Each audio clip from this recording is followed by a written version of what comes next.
A quick note before we get into the episode. Oversharing is a podcast for entertainment purposes only. It is not a medical podcast and does not constitute medical or psychological advice. Always seek the advice of your physician or mental health professional. Hello and welcome back to Oversharing. I'm Jordan Abraham. And I am Dr. Naomi Bernstein. How are you? How's everything? Doing good. How was your big announcement? Your big reveal? I feel like that was probably, you got some screen time in there, I'm sure. Oh, yeah, for sure. No, the response to our episode and to the news of the pregnancies has really been just so unbelievably kind. I've just gotten so many messages. I want to say I've gotten so many DMs, so many comments. I tried to reply to as many of them as I possibly could. There's really like a lot. Maybe I'll get to them eventually, but just know I'm reading. I read all of them and I tried to reply, but I see every kind note, every kind message that you sent, and it just means so much. And it's so nice to hear like people who are going through it, how helpful the series was to them, how much it made them feel less isolated. And honestly, I'm kind of just like in awe of like how many people are so happy for someone that they don't know. It's like, I think it's so amazing. It's not that I don't have that for anyone, but right. But I don't think I have it to the level that a lot of people have it, where they're like literally crying because they're so happy for me. Yeah. Like it's so sweet. It really makes you like believe that there's a goodness in like humanity as a whole. And people really care for each other. Like I even had a few of I'm going to pass the messages along, but a few of my patients that have reached out to you via me, just so happy for you. And also just, I think part of it is like, you're not just a random person that's like sharing this, almost like the People magazine article where the headline was like, influencer has a baby after 2 miscarriages. And then somebody commented, who cares? It's like, I think there's that on that side, which is like you're being put out there as just like an influencer who had a baby after 2 miscarriages, but like people that really listen to you and feel like they know you and have heard your story and just how vulnerable you are. Like I even have patients that are on the other side of it. They have their baby or babies or whatever it is that they wanted. And just hearing you kind of allows them to go back and kind of feel those feelings again and, get in touch with, a more vulnerable side of themselves, so I just think it brings that out in people because they really feel like they know you and your voice fills their space and this kind of thing. Right. No, and that's really nice. And that's why I'm so glad we got to do the show, because I do think like on social, I didn't really include like all the details or anything like that, because I just think it's like not really a medium where you can get like a full nuanced story. I mean, even here, when we get a voicemail, you get just like you really get more of the experience of what someone is going through. You really get like the ins and the outs and the details and the little things. And that's the way I like to hear stories and tell stories, because I just feel like it really paints a much bigger picture than whatever you can fit into a caption online. Totally. And people know you enough. If they're really listening to you, they know you in your like funny, whatever, like carefree moments, like with Jared on You Up or what we do. And then they probably feel like the intensity in your voice when you're talking about these personal things. And, I remember when we were recording that episode and you were like fidgeting with something on your desk and, right. It's kind of like, I think the listeners especially if you're listening to this content, you're interpersonally perceptive. You're very probably curious about emotions. And I think people really tap into you and feel the emotion that you've been, allowing everybody to be a part of. So thank you guys so much for listening and for all your messages and for just the well wishes and just like the really good vibes that I was nervous. Yeah. And so it definitely helped just alleviate a lot of that. I wanted to ask your moving on. I wanted to ask your psychological opinion on the best way to apologize. I'm not going to get into specifics, but I found What myself did you do? I'm not going to get into it. I'm not going to get into it, but I found myself in a situation where I had to apologize this weekend. Mm-hmm. When I was apologizing, or when I was like thinking about what I wanted to say to apologize, Yeah. I was thinking about the way to do it in terms of like trying to explain yourself without sounding like you're making excuses. I think that's the hardest part, is like, I want to tell you where I was coming from, but I don't want it to sound like I'm rationalizing it or saying it was okay. Mm-hmm. So I think to me, that was like I don't know what what is the psychological best way to apologize? This is so relatable because I just saw this yesterday. Like I was reading a text apology. You're like, I usually get the apologies. I don't have to send them. No. It wasn't personally. It wasn't Okay. me. It was someone else's. someone else that was showing me a text apology with almost this exact same question, which is like, this is an apology, but the apology was kind of like, I'm sorry I did that thing, but I was triggered that you did this thing. Right. And so that's why I did that thing. And it's kind of like, okay. Right. Well, is that an excuse then? Is it like, right. But also, it's like, I think maybe it's in the phrasing, because I do think sometimes, like for me, if someone is apologizing, I prefer to hear like, why did you do that? Yes. Yeah. So maybe some people don't. Some people are like, I don't care why you did that. I just want you to like grovel.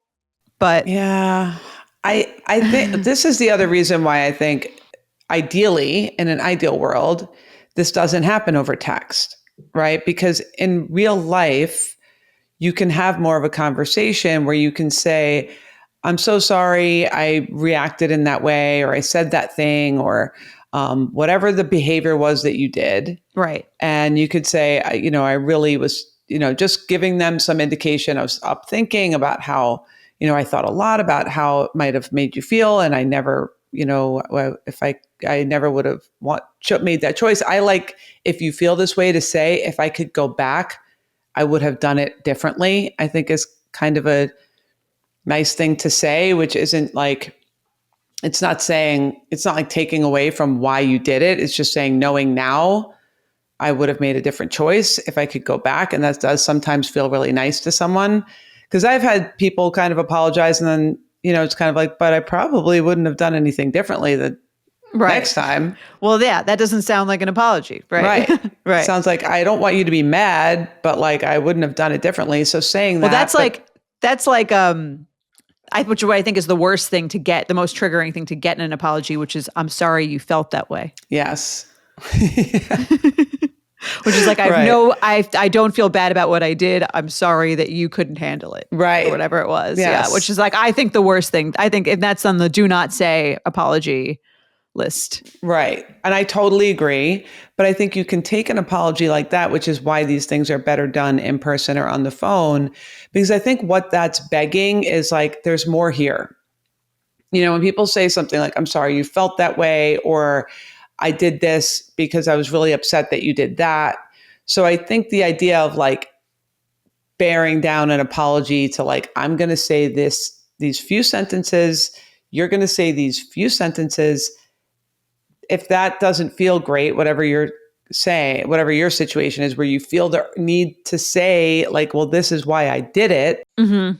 It's like you're squeezing a square peg in a round hole. Like you're not going to be able to wrap it up in a couple of sentences. Or if you do, you're going to be like swallowing something. Right. That is probably going to come back up at a later time, because whatever your side of the story is not really being addressed, because you were like the worst behaved person in the room. Like perhaps in this situation, if you're the one apologizing. Right. Just because you were the worst behaved person in the room doesn't mean that like the other person didn't also maybe do something. Right. Which is why I do agree, I think. And that I called this person that I was apologizing. At first I texted them, and then I was like, I still felt bad, and I was sitting on it all night. And then I called them the next day. And then I felt like the phone call was much more productive in like getting to the root of like how this happened and how it would, and I think like, I think there's like 3 parts of an apology. And one of them was like what you're going to do to like make sure it doesn't happen again. Right. which I think is also really gratifying to hear if you're on the other end of an Yeah. apology. Yes, Because totally. sometimes people say sorry and they continue to do whatever they've done. So you're kind of like, this doesn't really mean much to me. Yes. And it feels really nice along those lines, that, and also to kind of say the words. Like sometimes people don't want to say the words. Like, I'm really sorry that I did this specific thing that I did, and saying what the specific thing is that you did. And I could imagine that it might have made you feel XYZ. It's almost like couples therapy. When I do couples Right. therapy, what I need them to do is like hear their own feelings being said back to them. Because then it's like, okay, not only do you get it, but you're actually like, kind of brave enough or like owning it enough to say it out loud and to me. And now I hear that you get it. And that's easier to kind of move on than just like, I'm sorry, I raised my voice. Like that feels like, okay, fine. I'm sorry I raised my voice. But like, I'm sorry I screamed at you and I yelled like, you suck at ping pong. I'm never playing with you again. Right. Like saying the thing that you like said out loud, and then saying, I can imagine that probably was really embarrassing in front of a lot of people. Right. And, I saw your face. And as soon as I said it, I realized, like, just kind of acknowledging that person's full experience. But then I do think you can, and I do this in couples therapy too. Then once you kind of go through, one person has their turn to like do their whole thing, then you might have needed a turn to kind of say, is it okay if I share with you like where I was at the right, time? right. Or my thought process when I did this, Yes. or what was going through my head. Yes. And then when you do it that way, it comes off as less like, well, you did this. I did this because you Right. did this. Yeah. No, I think that's a good point. Almost like asking to qualify what happened. And again, I think if you could also pepper that with like, not saying this is an excuse, but Mm-hmm. this is why I did it. And now that I know this, I would never do that way again, Right. or something. Yeah. Okay. I like that. Asking, almost like asking to, because I feel like most people would want to know. To me, that's like sort of the main part of forgiveness. Like if I'm Yeah. going to forgive someone, I kind of feel like I need that. I need to know like why it happened. Yeah. That's why cheating is so hard, because I think that's what the person always is like, I don't understand how you could do this. And like, I have spent so many hours with couples being like, what were you thinking? Like, literally, I want to Right. know, like, what?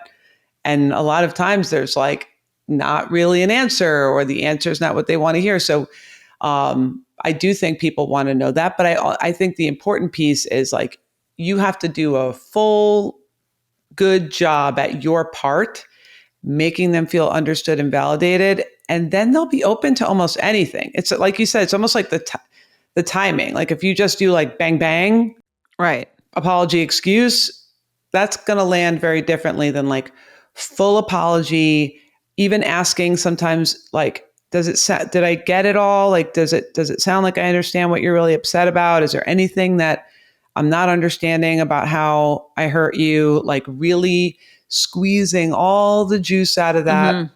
Then I think at that point, that person's going to be open to whatever you have to say, because they feel understood and validated. It's not going to feel like an excuse if you're doing a good job with part one of the apology. I agree. And then if you say it right away, if you try to do the excuse right away, it sounds like you're just trying to like escape the situation. Like Yeah. it sounds very defensive, as they say. Right. Yeah. Less about you, more about me. Now I want you Right. to make me feel better, or like, think about Right. what I was going through. Like they need a little bit of time to be about them, or a decent chunk of time about them. And then you can share your Right. perspective. Love that. Love that. All right, good, great question. I see this all the time, and it's like, well, why aren't they forgiving me, or why is there still tension in this relationship after this thing? Like, I apologized. Mm-hmm. It matters, the quality of the apology. Yes, not all apologies are created equal. Yes. There's our title. Anyway, Let's get into our episode. We have a voicemail today. And if you want to leave a voicemail, the voicemail number is 646-363-6294. You can also subscribe to this podcast. We love our subscribers, and they seem to really enjoy those episodes. You get 2 bonus episodes a month, and you get all the episodes ad-free and a day early. So subscribe. You can try it out as a 7-day free trial. If you are not sure if you want to commit, you can cancel before that time period, or you can join one of Dr. Naomi's therapy groups if you want to get really involved. How do they do that? Yeah, come join us. Go to naomibernstein.com. Just fill out basic information and we will match you up with a group. It's really fun. It's a great community. Right now, I think I mentioned it last week, and I'm going to talk about it here too. We are practicing this 4-step meditation to help you through. I feel like it's a good kitchen sink meditation to help you through whatever you might be going through. And I'm going to give you guys a little walkthrough of what it is with the intention segment today for a listener. But we go home, we do that. I have all the group members, they do their meditation, they come back, we talk about how it felt, what the struggles were. So just challenges to keep you kind of accountable for your mental health journey and support it at the same time. So come join us, naomibernstein.com. Love that. Like a therapy group and workshop all in one. Yeah. Yep. All right, let's get into our episode.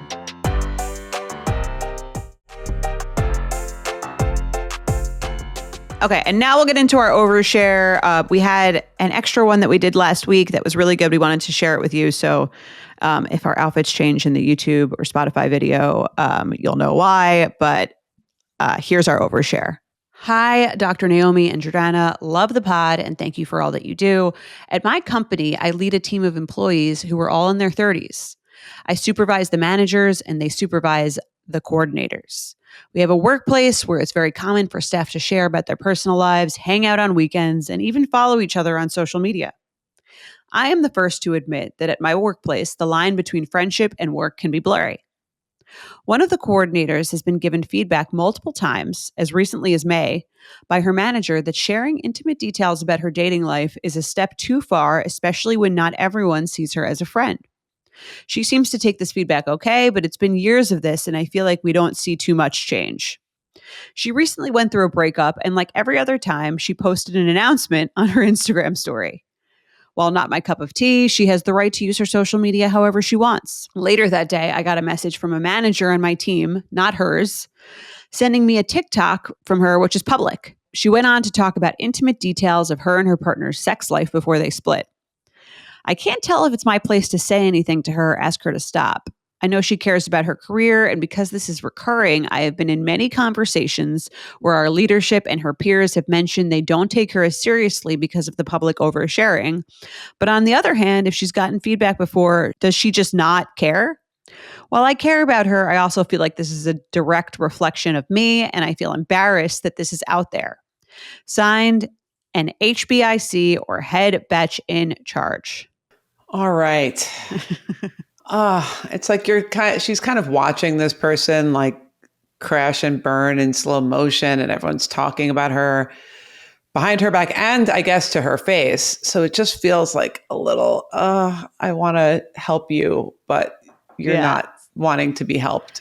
It's a little cringy. But I think this is such a common thing. I mean, I've seen this. I've thought about this. Also, Betchicist is a company that's very social media based, and a lot, the employees follow each other on Instagram, and you can kind of see what they're up to. And sometimes, it's funny because like on purpose or not on purpose, you do judge kind of like everything. That's sort of like what we're naturally doing is we're naturally judging a lot of things. And sometimes it is like hard to separate that from like who they are at work. Right.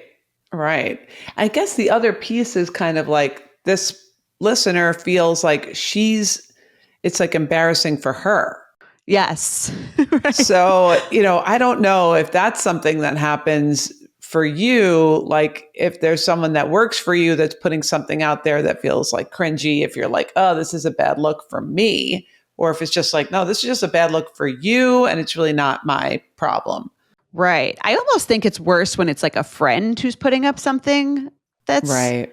cringy, because you're like, that's someone you're choosing to have in your personal life as your friend. And you're like, yikes, like this is almost like a weird, like it's almost like if your kids posted something that was crazy, you'd be like, Right. no, you're like representing the family. Like Right. you're Right. representing. So I think that there it is a little bit of a self-centered thing in that way. I think more for friendship than it would be for work, because for work it's like, and that's why I think this one is tough, because I understand both sides, but I also think like unless that person's in a client facing role, Mm-hmm. like if this person, I don't know what she does, Right. but let's say that she runs, if it's a sales team and they're out and your company name is in their bio and they're out representing the company and interacting with people on social, and someone could look them up. If I were like buying something from a company, I might look up the salesperson, and I might be deterred if I saw Right. what I saw, something like that. If it was like an outward facing role, Right. let's Well, say. I think what it implies and the reason why it's like kind of cringy and not great is like if I see that, that implies to me like there's like some impulse control issue. Like if someone's going through a breakup and they cannot control the impulse to like crap on their ex's, abilities and the sex between them and their ex, it just implies to me like there's a little bit of like an unhinged impulse control issue where if I'm doing business with that person, it makes me feel like, what if I piss them off? Right. Or what if they, I say something they don't like, or I don't want to tell them anything about me because they seem like This feels vengeful. Yeah. vengeful. So I think it makes people in a business setting potentially feel a little bit nervous around this person, or like they can't trust this person. And if, like you're saying, if it is a sales role, you want to feel like the person you're doing business with, you can trust them. They can they have some self-control. They, can be measured about things. So that it's not even about I don't, your personal life. It's not just not a good look. It's almost like it factors into how you can trust this person's ability to handle things that are emotional. So That's a good point. I Right. Even get, if they were not external facing. right. Right. Just Right. kind of like, I'm giving you money potentially, or like I'm trusting you with something if we're doing business together. And it just feels like, someone might be a little bit unhinged. Right. But on the other hand, do you have the right to police the way that someone handles their personal life if it doesn't that directly have to do with the business? I think no, but if it's, I think, phrased the way that you just put it, like if I were going to talk to this person, if like I'm their manager and I'm going to talk to this person, I would keep it solely focused to but then you're basically telling them that they don't have impulse control in their breakup, which is an uncomfortable conversation to have, which is like technically kind of none of your business, but also they're making it your business by sharing it publicly. Like it's not like a private account. Right. Right. Look, if I were her, if I'm the listener, unless she really thinks that this is going to affect their like bottom line and this is going to affect business, or this is really, if it's more just like you feel bad for her because her reputation, like you like it, I think that's more what it sounds like from the email. Like she really cares about her career and that kind of thing.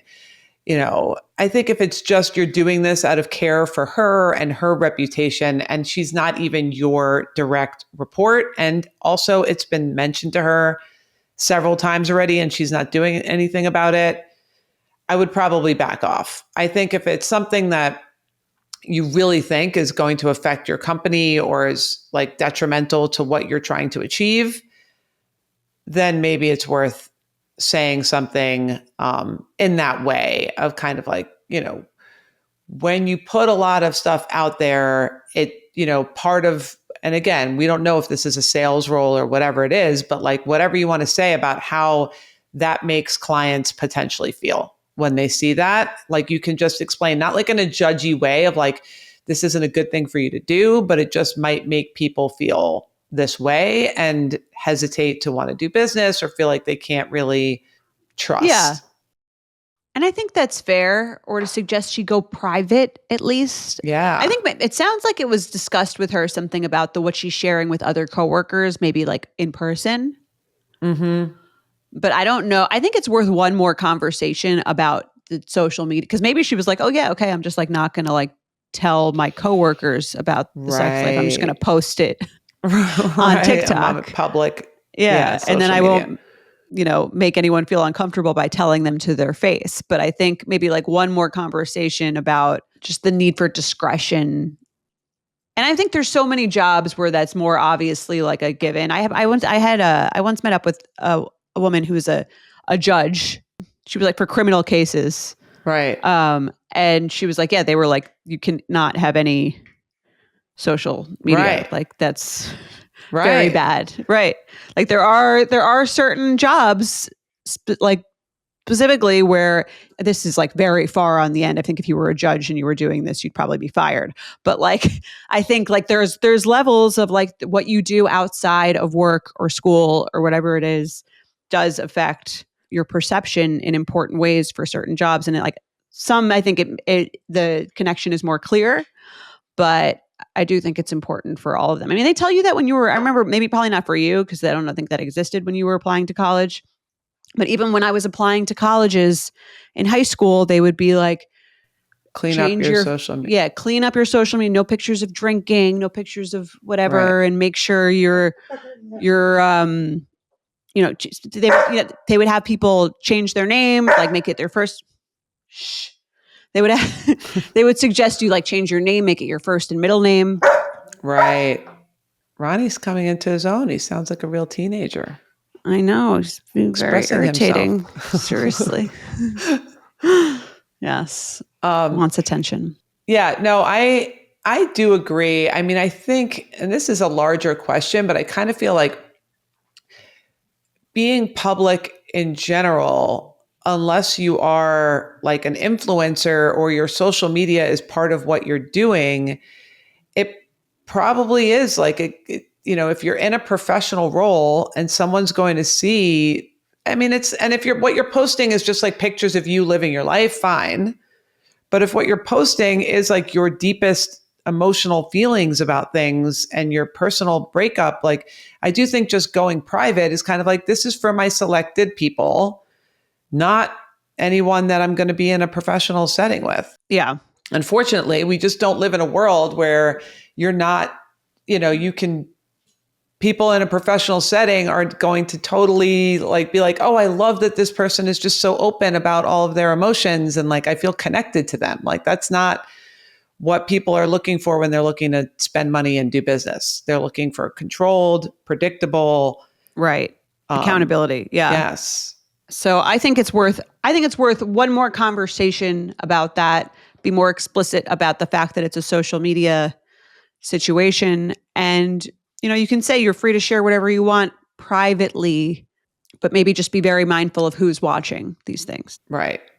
Yeah.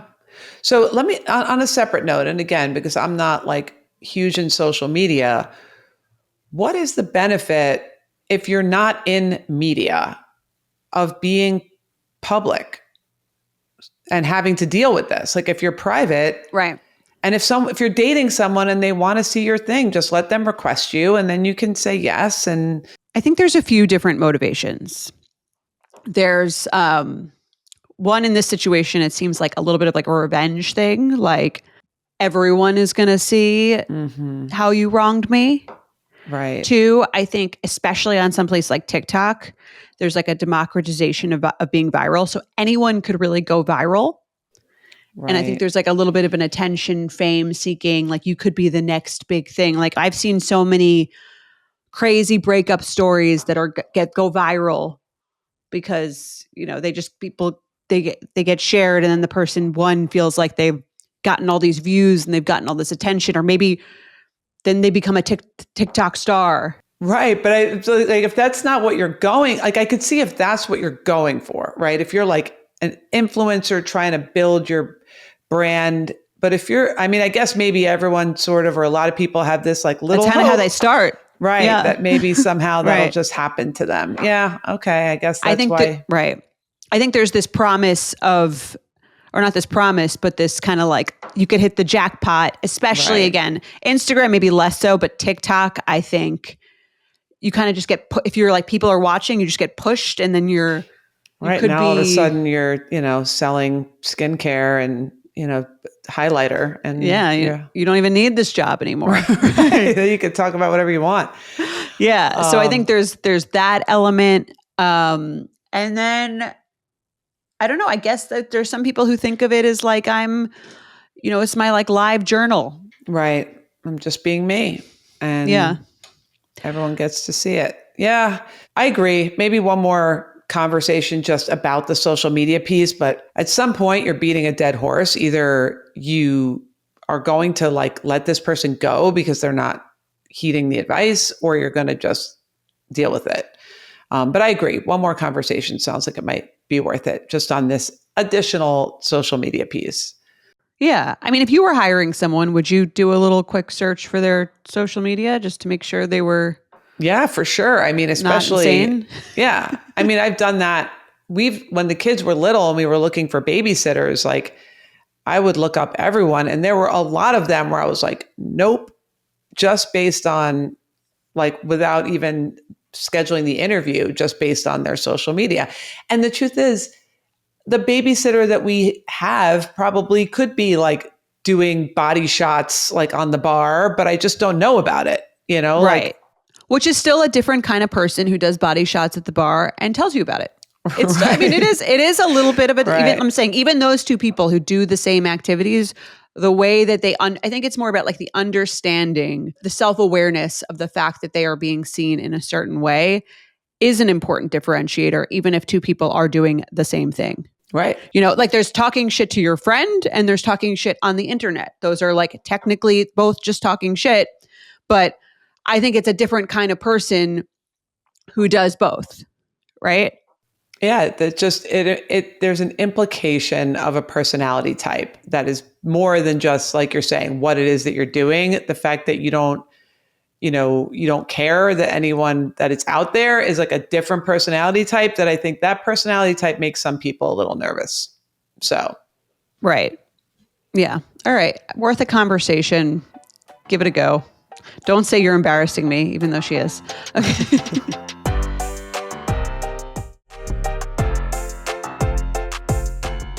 All right, let's do a Betchicist. This one is a voicemail. Love a voicemail. Love ethical dilemmas. Let's get into this week's. Hi, Dr. Naomi and Jordana. I love the show. I'm calling with help navigating a kind of tricky situation that I know I'm about to be in. Feels like a dumb question, but here we go. I'm in my 30s. My mom is in her 60s, and I have a toddler. And my mom is coming to visit. We haven't seen her in a few months. And she told me she's been on Ozempic. She kind of mentioned it in passing months ago. My mom has had a really kind of, I think, like bad relationship with weight and eating and her body for as long as I can remember. And I think like a lot of probably millennials with moms who are in that demographic and kind of age range, it's been like a tricky navigation of talking about food and body and stuff with my 2-year-old because I don't want to repeat kind of some of the patterns that I felt like I grew up with those conversations. Anyway, I'm curious about how to navigate, like, I anticipate her body might look different than the last time I saw it. And I want to be supportive because I know that it's like a really big deal to her and she's been trying really, really hard to lose weight for a long time.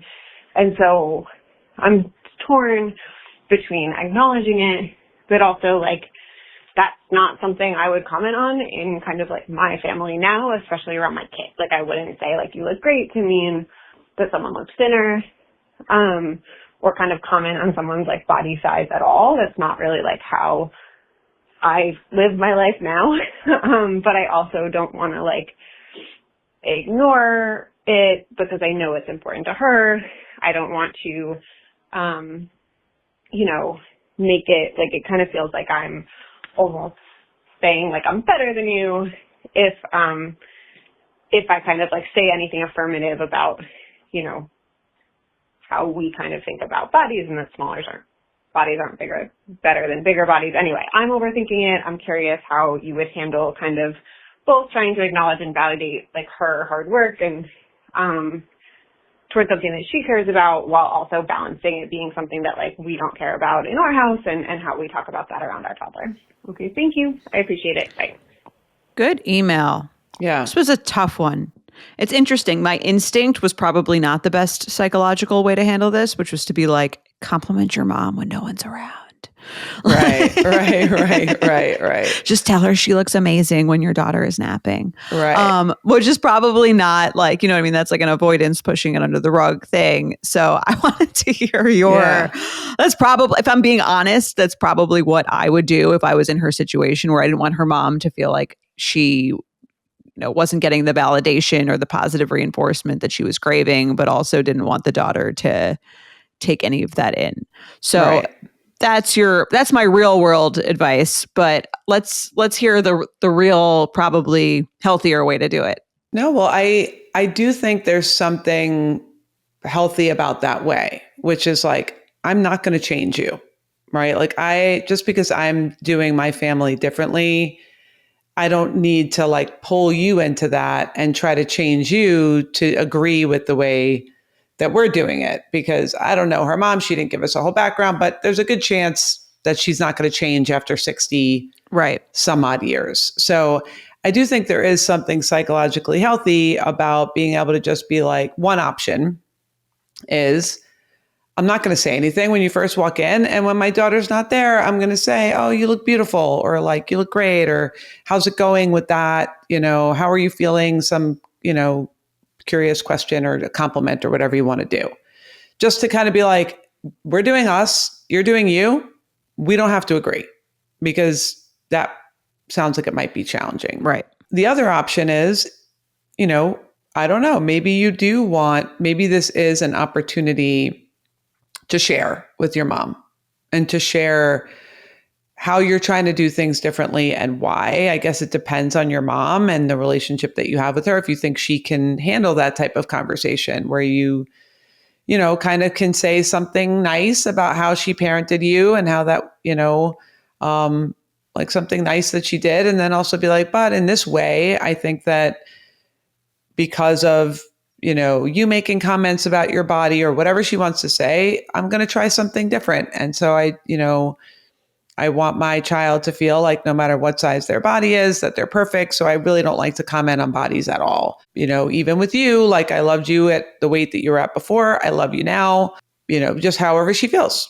To say that to her mom, not with her child in the room, like as a private conversation. Maybe it sounds like, because the answer that you came up with is she knows it. She's kind of like, this is a quote, stupid question. I don't think it's a stupid question. I think it's a great question. But I do think there is a very easy way around this, which is just don't talk about it in front of your daughter. And you can either compliment her or not outside of that. Right. But the reason I think she's bringing it up and it's upsetting her is because maybe there is some thing that she wants to communicate to her mom about this, or she wants her mom to get on board, or maybe there's a fear. I mean, I've dealt with this a lot with just having kids and having older people with different mindsets about a variety of different things come in and kind of spoil your, moral essence. moral essence that you have with your kids. I can't even count the number of times that I've had a grandparent or an in-law or, a family member come in and say something where I'm like, we don't talk about people's body shapes. Like I have to kind of make that correction. And here's the other thing. It's not, if you're creating the climate that you're creating in your home, your one comment to your mom or not, and I think you shouldn't do it in front of your kids if that's what you're doing, but that's not going to change anything. If there's seven, the majority of the time is not that. I don't think one little comment is going to sink in. It's like the repetitive comments and acknowledgments and dieting and what are you eating and what are you not eating and how do you look and all that. That's going to seep in over time. Yeah, I agree. I think it's hard because it's like I think what I said probably about and what we both kind of said about telling the daughter something or telling the mom something when the daughter's not there can feel like you're being a little inauthentic. Like you're saying one thing to one person, but trying to give another, like you're validating something that it doesn't feel like there's like a cognitive dissonance of this is what I believe, but I'm telling you what you want to hear. Right. Yeah. Yeah. And I think, it's true. That doesn't feel good. And she can choose the other route if that really doesn't feel good, of like, I just want to share with you how I've been dealing with body image stuff. Or you could even just be really authentic about it and just say, like, I can tell you lost weight. How do you feel? Right. Which is a way of That's acknowledging true. Yeah. it without saying you look great or you look amazing or you look better, or, just kind of like, I could totally tell you lost weight. That's just a fact, I'm sure. Mm-hmm. If that's the fact, how does it feel being in a different body? And make it more like a curious conversation. And maybe it'll go in the direction of what perhaps you want to share with her about how you're doing things differently. And it might be good to share it with her so that she doesn't, like I said, I've dealt with this a lot where people make comments on my kids' bodies. And this might help kind of like hold that off if you let her know, hey, this is kind of what we're doing. Mm-hmm. And you have a toddler right now, like they all are kind of the same. But within the next decade, your toddler's body is going to grow and change and be different. And it might be good to let your mom know, like, I'd appreciate it if you would just have like either no comments about their body or, just positive comments. Right. However she wants her to handle it. Might be good to say that now.